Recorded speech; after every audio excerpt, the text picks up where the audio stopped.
నిరుద్యోగ కళాకారుల సమస్యలు పరిష్కరిస్తామని అసెంబ్లీలో ముఖ్యమంత్రి రేవంత్ రెడ్డి, మంత్రి పొన్నం ప్రభాకర్ మాట్లాడడం సంతోషకరమని నిరుద్యోగ కళాకారుల సంఘం నాయకులు దాసు శ్రీనివాస్ యాదవ్ అన్నారు.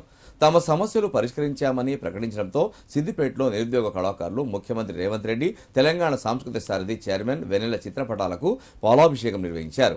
ఈ సందర్భంగా వారు మాట్లాడుతూ తెలంగాణ ఉద్యమంలో ప్రజా గొంతుకలై పాడిన కళాకారులకు చాలా మందికి నేటికి ఉద్యోగాలు లేక ఇబ్బందులు ఎదుర్కొంటున్నారన్నారు. ఈ విషయాన్ని గతంలో మంత్రి పొన్నం ప్రభాకర్, తెలంగాణ సాంస్కృతిక సారథి చైర్మన్ వెన్నెల దృష్టికి తీసుకెళ్లగా ఇప్పుడు అసెంబ్లీలో చర్చించారని తెలిపారు. కాంగ్రెస్ ప్రభుత్వం నిరుద్యోగ కళాకారులను ఆదుకుంటుందని, తమకు తప్పకుండా ఉద్యోగాలు కల్పిస్తున్న నమ్మకం ఉందన్నారు. ఈ కార్యక్రమంలో నిరుద్యోగ కళాకారులు చందు, కోయిల, సురేందర్ పాల్గొన్నారు.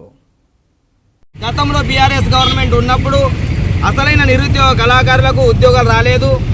ఇప్పుడు రేవంత్ రెడ్డి గవర్నమెంట్ వచ్చింది కాబట్టి రేవంత్ రెడ్డి గారు 3 నెలల కాగానే మనకు ఉద్యోగాలు నిరుద్యోగ కళాకారులకు ఉద్యోగాలు ఇస్తామన్నాడు.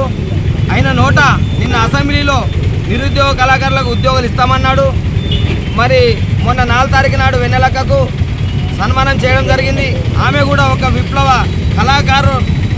కళాకారుడు గద్దరన్న బిడ్డ కాబట్టి సాధక బాధకాలు అన్నీ తెలుసు కాబట్టి నిరుద్యోగ కళాకారులకు ఉద్యోగాలు తక్షణమే ఇవ్వాలని ఆమె కూడా మొన్న తీర్పు ఇవ్వడం జరిగింది.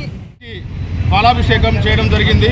ఎందుకంటే మరి ఇన్ని సంవత్సరాల కాలంలో ఉద్యోగాలు లేక, సారథుల అవకాశాలు రాక మరి రోడ్డున పడి మరి చాలా దుర్భరమైన జీవితాలు గడుపుతున్న మా కళాకారుల కుటుంబాలకు నిన్ననే అసెంబ్లీలో సీఎం గారి నోట, అలాగే మన జిల్లా మంత్రివర్యులు పొన్నం ప్రభాకర్ గారి నోట ఒక తీపి కబురు అందింది.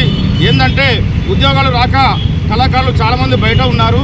మరి వాళ్ళను కూడా మన ప్రభుత్వంలో ఆదుకోవడానికి, చర్యలు తీసుకోవడానికి మా ప్రభుత్వం సిద్ధంగా ఉంది అనే మాట మాకు నిజంగా ఉద్యోగాలు రాకుండా వచ్చినంత సంతోషం అనిపించి ఈరోజు మాకు సీఎం గారికి అలాగే వెన్నెలక్క గారికి పాలాభిషేకం చేయాలనిపించి మా జిల్లా కళాకారులంతా కూడా నిరుద్యోగ కళాకారుల కమిటీ తరఫున, సిద్దిపేట జిల్లా కమిటీ తరఫున ఈరోజు పాలాభిషేకం చేయడం జరిగింది.